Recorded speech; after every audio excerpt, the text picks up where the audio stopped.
Et si ce que tu appelles un portail n'était pas une porte qui s'ouvre dans le ciel, mais un miroir brutal tendu à ta conscience? Chaque année, à l'approche du 12-12, les mêmes murmures reviennent, les mêmes promesses circulent, les mêmes certitudes s'imposent. Alignement cosmique, activation de l'âme, bascule vibratoire irréversible. Mais pose-toi cette question, et écoute-la vraiment. Si ce portail existait réellement, pourquoi tant de vies restent-elles inchangées après son passage? Ce que tu t'apprêtes à entendre dérange, car cette vérité n'est pas faite pour rassurer, mais pour réveiller. Le portail du 12-12 n'est ni une légende anodine, ni une bénédiction automatique, et encore moins un cadeau tombé du ciel pour ceux qui attendent sans agir. Il est une idée ancienne, déformée par le temps, amplifiée par le désir humain de raccourcis spirituels et parfois utilisée comme une échappatoire confortable face à la responsabilité intérieure. Ici, sur l'Allumina, nous ne caressons pas les illusions, nous éclairons ce qui se cache derrière les symboles. Dans cette vidéo, je vais te guider au-delà des slogans et des croyances répétées, là où peu acceptent de regarder, là où le symbole remplace la superstition et où l'initiation commence réellement. Tu découvriras d'où vient cette notion de portail, pourquoi elle fascine autant les esprits modernes, et surtout ce qu'elle révèle de tes attentes profondes, de tes blessures invisibles et de ta quête de sens. Si cette parole résonne en toi, écris simplement en commentaire « Je choisis la lucidité ». Ce geste n'est pas anodin, il marque une intention. Pense aussi à t'abonner à l'Allumina et à aimer cette vidéo, non par automatisme, mais comme un acte conscient, celui de décider d'explorer plus loin que les apparences. Reste jusqu'à la fin, car la dernière révélation que je partagerai n'est jamais mentionnée dans les discours populaires, et pourtant elle sépare ceux qui consomment la spiritualité de ceux qui la traversent réellement. Ce n'est pas une promesse de lumière facile, mais une invitation à franchir un seuil intérieur que beaucoup préfèrent éviter. Bien avant que le 12-12 ne devienne un mot-clé répété sur les réseaux et vidé de sa substance, les anciens parlaient déjà de seuil, non pas comme des portes cosmiques extérieures, mais comme des passages intérieurs exigeants. Dans les traditions hermétiques, gnostiques et initiatiques, le temps n'était jamais perçu comme une simple succession de dates, mais comme une spirale vivante, rythmée par des cycles symboliques. Les Égyptiens, dont la sagesse a profondément influencé la pensée grecque, voyaient certaines conjonctions comme des moments de dévoilement, non parce qu'un événement magique survenait, mais parce que l'homme initié était prêt à voir autrement. Hermès Trismégiste, figure fondatrice de la tradition hermétique, affirmait dans les textes attribués à la table d'émeraude que « ce qui est en bas est comme ce qui est en haut », rappelant que tout changement cosmique n'a de sens que s'il trouve un écho dans la conscience humaine. Le seuil n'était jamais un cadeau, mais une épreuve, un point de tension où l'âme devait choisir entre la répétition et la transmutation. Dans les écoles à mystère, qu'elles soient orphiques, pythagoriciennes ou plus tard alchimiques, l'accès à un nouveau degré de connaissance était strictement réservé à ceux qui avaient traversé un travail intérieur rigoureux, souvent long et inconfortable. Ce savoir n'était pas caché par cruauté, mais protégé, car mal compris, il devenait source d'illusions et de déséquilibre. Avec le temps, et surtout à l'ère moderne, ces enseignements ont été fragmentés, simplifiés, parfois déformés pour répondre à un besoin croissant de sens rapide, sans discipline ni engagement. Le portail, autrefois symbole d'un passage intérieur exigeant, s'est transformé en promesse collective automatique, détachée de toute responsabilité personnelle. Cette dérive n'est pas anodine. Elle reflète une blessure profonde de notre époque, celle d'un monde pressé, fatigué, en quête de raccourcis spirituels, pour éviter d'affronter le vide intérieur. Les anciens savaient que le danger ne venait pas de l'ignorance, mais de la fausse connaissance, celle qui flatte l'ego tout en endormant l'âme. C'est pour cette raison que ces enseignements furent parfois interdits, persécutés ou relégués aux marges, car ils rappelaient une vérité dérangeante. Aucune date, aucun alignement, aucun symbole ne sauve celui qui refuse de se transformer. Comprendre l'origine du prétendu portail du 12-12, c'est donc comprendre comment un langage initiatique profond a été réduit à une croyance populaire rassurante et comment cette réduction révèle notre difficulté contemporaine à accepter la lenteur, l'effort et le silence nécessaires à toute véritable élévation intérieure. Lorsque l'on parle du portail du 12-12, la première illusion consiste à croire que le pouvoir réside dans la date elle-même. Or, dans les traditions anciennes, les nombres n'agissaient jamais comme des interrupteurs magiques, mais comme des langages symboliques destinés à éveiller l'intelligence intérieure. Le 12, répété 2 fois, n'était pas perçu comme une promesse, mais comme une structure. 12 signes du zodiaque, 12 tribus, 12 travaux, 12 apôtres.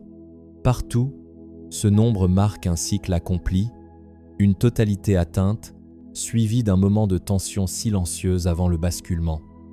Le double 12 ne crée rien par lui-même. Il amplifie ce qui est déjà là. Voilà une vérité que peu acceptent. Si ta vie est figée, confuse ou dominée par la répétition, aucun portail ne viendra la transmuter à ta place. En revanche, si un travail intérieur est déjà engagé, ce symbole agit comme un miroir grossissant, révélant avec plus de clarté ce qui doit mourir et ce qui cherche à naître. Les anciens alchimistes parlaient de l'athanor intérieur, ce feu secret qui brûle lentement les impuretés de l'âme. Bien avant toute manifestation extérieure, la date n'était qu'un repère, un rappel, jamais la source du feu. Aujourd'hui, beaucoup projettent sur le 12-12 leur fatigue existentielle, leur désir d'un renouveau sans douleur, espérant qu'un alignement invisible efface ce qu'ils n'osent pas regarder. Cette attente crée une tension intérieure profonde, car elle détourne l'individu de son véritable pouvoir, la responsabilité de sa propre transformation. Dans les récits initiatiques, le seuil apparaît toujours après une phase de désorientation, de doute et de dépouillement, jamais avant. Le portail n'est pas une ouverture lumineuse, mais un passage étroit qui oblige à abandonner des identités, des attachements et des illusions. C'est pour cela qu'il effraie autant qu'il attire.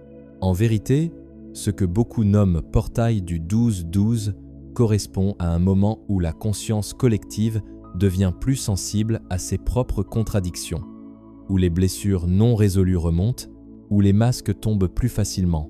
Ce phénomène n'est pas surnaturel, il est psychospirituel. Il agit comme une chambre d'écho. Tout ce que tu refuses d'écouter en toi devient plus bruyant. Certains y voient une attaque énergétique, d'autres une punition cosmique, alors qu'il s'agit d'un appel à l'honnêteté intérieure. Les traditions hermétiques enseignaient que le véritable danger n'était pas de traverser le seuil, mais de croire l'avoir franchi sans avoir changé. C'est là que naît l'illusion spirituelle, celle qui rassure l'ego tout en laissant l'âme immobile. Le 12-12, compris correctement, ne promet rien, il exige. Il demande une lucidité radicale, un regard sans complaisance sur ses propres schémas, car sans cette confrontation, aucun portail, symbolique ou non, ne mène ailleurs que vers une répétition déguisée en éveil. C'est ici que le discours devient inconfortable, car il oblige à briser une image séduisante soigneusement entretenue. L'une des croyances les plus répandues autour du portail du 12-12 affirme qu'il suffirait d'y croire, de méditer ce jour précis ou de répéter certaines affirmations pour recevoir une élévation automatique de conscience. Cette idée n'est pas seulement fausse, elle est dangereuse, car elle inverse totalement l'ordre initiatique transmis par les traditions anciennes. Dans les écoles gnostiques et hermétiques, l'expérience ne précédait jamais la transformation intérieure, elle en était la conséquence. Aucun maître n'ouvrait une porte à un disciple qui n'avait pas traversé ses propres ténèbres, car une conscience non préparée interprète mal ce qu'elle perçoit et transforme le symbole en illusion. Le portail, dans son sens originel, n'était pas un événement extérieur, mais un état de seuil intérieur un moment où l'être humain se retrouve face à une contradiction insoluble entre ce qu'il croit être et ce qu'il est réellement. C'est précisément cette tension que les discours modernes cherchent à éviter en promettant une activation douce, lumineuse et sans friction. Pourtant, les textes anciens sont clairs. Toute initiation véritable commence par une descente, jamais par une ascension. Les mythes parlent de nuits obscures, de catabasse, de traversée du désert, non comme des punitions, mais comme des révélateurs. Le 12-12 est devenu un mythe contemporain parce qu'il rassure, parce qu'il donne l'illusion d'appartenir à un mouvement cosmique sans exiger de rupture intérieure réelle. L'initié, lui, sait que le vrai seuil n'a pas de date fixe. Il surgit lorsque les mécanismes de fuite cessent de fonctionner, lorsque les distractions spirituelles ne suffisent plus à anesthésier le vide, lorsque l'âme exige une vérité plus brute. À ce stade, le portail n'est plus attendu, il est subi, parfois même redouté. Une autre illusion persistante consiste à croire que ce type de portail sépare les élus des autres, créant une hiérarchie vibratoire flatteuse. Cette croyance nourrit l'ego spirituel, mais elle est à l'opposé de l'enseignement hermétique, qui rappelle que plus la conscience s'élargit, plus l'humilité devient nécessaire. Les anciens savaient que le véritable danger n'était pas de rester ignorant, mais de croire savoir sans avoir intégré. Le savoir initiatique était rare non parce qu'il était secret par volonté de domination, mais parce qu'il était exigeant, lent et profondément transformateur.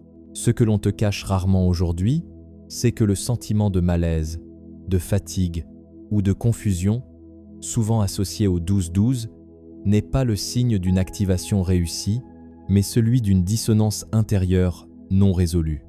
Le portail devient alors un écran symbolique sur lequel chacun projette ses attentes, ses peurs et ses espoirs, évitant ainsi la seule question qui compte vraiment. Qu'es-tu prêt à abandonner pour ne plus te mentir ? Là se trouve la vérité réservée aux initiés, non écrite dans les dates, mais gravée dans l'expérience. Tant que cette question reste sans réponse sincère, aucun portail ne mène ailleurs qu'à une répétition plus sophistiquée des mêmes schémas. Si le portail du 12-12 n'est ni une porte cosmique, ni une activation automatique, alors une question s'impose. Comment utiliser consciemment ce symbole sans tomber dans l'illusion ? Les traditions initiatiques répondaient toujours de la même manière, en revenant au travail intérieur, sobre, exigeant et profondément transformateur. Le 12-12 peut devenir un point de focalisation, non pour attendre quelque chose de l'extérieur, mais pour intensifier une confrontation honnête avec toi-même. Ce jour n'est pas sacré par nature, il le devient par l'intention lucide que tu y poses. Les anciens recommandaient de créer un espace de silence volontaire, non comme une fuite, mais comme un face-à-face. Éteins les sollicitations, réduis les discours et accepte de rester avec ce qui monte sans chercher à le corriger immédiatement. Le premier exercice est simple, mais redoutable. Écris, sans filtre, ce qui se répète dans ta vie depuis des années, les mêmes relations, les mêmes blocages, les mêmes promesses non tenues. Ne cherche pas d'explication spirituelle. Cherche le motif. Ensuite, pose-toi une seule question et ne la contourne pas. Quel bénéfice caché tires-tu à maintenir cette répétition ? Cette étape est essentielle, car l'illusion spirituelle commence toujours là où l'on refuse de reconnaître ses attachements invisibles. Un second rituel, issu des traditions alchimiques intérieures, consiste à nommer consciemment ce qui doit être dissous. Les anciens appelaient cela l'œuvre au noir, non comme une phase négative, mais comme un dépouillement nécessaire. Choisis un mot, un seul, qui représente ton principal mensonge intérieur, peur, attente, dépendance, fuite, et répète-le lentement jusqu'à ce qu'il perde sa charge émotionnelle. Ce n'est pas une incantation magique, c'est un acte de désidentification. Lorsque le mot cesse de te définir, l'espace intérieur commence à s'ouvrir. Un troisième exercice, souvent négligé, concerne le corps, car aucune transformation durable ne reste purement mentale. Les traditions savaient que la conscience s'ancre par des gestes simples. Inspire profondément, puis expire, en imaginant que tu rends ce que tu n'as plus apporté. Ce souffle, répété consciemment, agit comme un sceau intérieur, rappelant que le passage n'est pas spectaculaire, mais subtil et constant. Mets en garde ton esprit contre les pièges les plus courants. Attendre un signe extérieur, comparer ton chemin à celui des autres, chercher une confirmation immédiate. Ces attentes ferment plus de portes qu'elles n'en ouvrent. La phrase mot de passe que je te transmets maintenant n'est pas un slogan, mais un rappel initiatique. Répète-la intérieurement, sans emphase, sans théâtre. Je cesse d'attendre, je choisis de traverser. Cette formule agit comme une rupture symbolique avec la passivité spirituelle. Utilisée consciemment, elle ne promet rien, mais elle engage.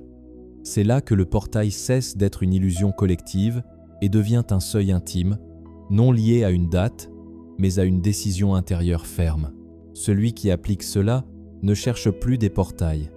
Il devient lui-même le lieu du passage. Tu peux maintenant le voir avec clarté. Le portail du 12-12 n'est ni un mensonge total, ni une vérité littérale, mais un symbole détourné, affaibli, parfois vidé de sa force par une spiritualité pressée de promettre sans exiger. Les anciens n'attendaient pas que le ciel s'ouvre. Ils savaient que le seuil apparaît lorsque l'être humain n'a plus d'échappatoire intérieur. Le vrai portail ne s'annonce pas avec des chiffres répétés. Il se manifeste dans le silence où plus aucune illusion ne tient. Dans ce moment précis où tu comprends que continuer comme avant coûte plus cher que changer. Ce que beaucoup cherchent à l'extérieur à travers des dates, des alignements ou des activations. Les traditions hermétiques l'ont toujours placé au cœur de l'expérience humaine, un point de rupture entre l'inconscience et la responsabilité. Le 12-12, compris ainsi, n'est pas une clé universelle, mais un rappel brutal que rien ne s'ouvre sans renoncement, que rien ne s'élève sans descente préalable et que toute transformation réelle commence par une perte assumée. La question finale n'est donc pas de savoir si le portail existe, mais si toi, tu es disposé à traverser ce qui se présente lorsque plus rien ne te distrait de toi-même. Peu osent cette traversée, car elle ne donne ni statut, ni appartenance, ni supériorité spirituelle, seulement une lucidité parfois inconfortable, mais profondément libératrice. Garde cette phrase comme un sceau intérieur, non pour l'afficher, mais pour la méditer. Le seuil ne s'ouvre pas quand je l'attends, il s'ouvre quand je cesse de fuir. Si cette parole a résonné en toi, laissant une trace en commentaire, non pour me convaincre, mais pour te rappeler ton engagement. Partage cette vidéo si tu sens qu'elle peut aider quelqu'un à sortir des illusions confortables et abonne-toi à la Lumina si tu choisis d'explorer une spiritualité sans phare, sans raccourci, mais profondément transformatrice. Le portail que tu cherchais n'était pas dans le temps, il était dans ta décision.